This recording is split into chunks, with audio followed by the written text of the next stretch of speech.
One of the videos that I saw was, I'm not going to get the model number out. Was it an Abarth 124, like the That's the convertible one. car? Yeah. Where you had some footage where I assume you were driving the car and either you were controlling a drone like 300 feet in the air, and it looked astonishing. And I'll probably put that clip on screen now as we're talking about it. How are you able to do these things? Like, did you have previous film experience before starting a YouTube channel? Like, where has this talent come from?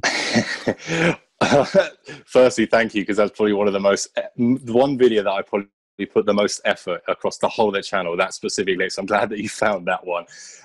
I've never had any real experience in the past with regards to any form of film production, any form of presentation, anything like that. And I think if you watch my first video, you probably see that. But what's sensible, I guess, with anyone who, is doing YouTube, the bulk of that kind of stuff comes with confidence and experience. And I think the longer you do something, the more, as that saying, you do something for so long, you get good at it.